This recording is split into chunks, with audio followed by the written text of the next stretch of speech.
নমস্কার। At the rate joys cooking চ্যানেলে আপনাদের সকলকে স্বাগত। মৎস্যপ্রেমী বাঙালির পাতে গরম ভাতের সাথে যদি ইলিশ মাছ থাকে তাহলে তো আর কোনো কথাই নাই।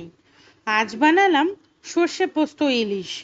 তার জন্য সবার প্রথমে একটি মিক্সচার কন্টেনারে 5-6টা কাজু বাদাম, 1 স্পুন সাদা সর্ষে, 1 স্পুন কালো সর্ষে, 1 স্পুন পোস্ত, 5-6টা কাঁচা লঙ্কা আর সামান্য একটু লবণ দিয়ে ভালো করে পেস্ট করে নিয়েছি। সর্ষে পোস্তর পেস্টটা না ছেঁকে দিলেও চলে, তবে ছেঁকে দিলে টেস্টটা বেশি ভালো আসে।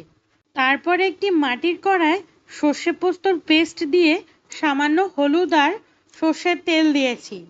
এবার ভালো করে মিক্স করে সামান্য একটু লবণ দিয়ে আবারও একটু ভালো করে মিক্স করে নিয়েছি। তারপর ইলিশের পেটিগুলো এইভাবে দিয়ে দিয়েছি।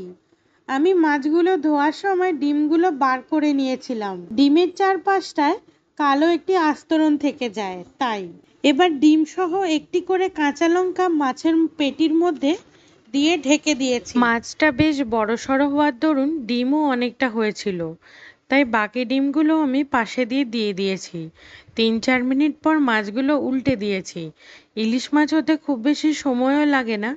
নামানোর 1 মিনিট আগে 2 স্পুন সর্ষের তেল দিয়ে একটু রেখেই গরম ভাতে পরিবেশন করেছি। ভিডিওটি কেমন লাগলো আমাকে জানাতে একদম ভুলবেন না কিন্তু।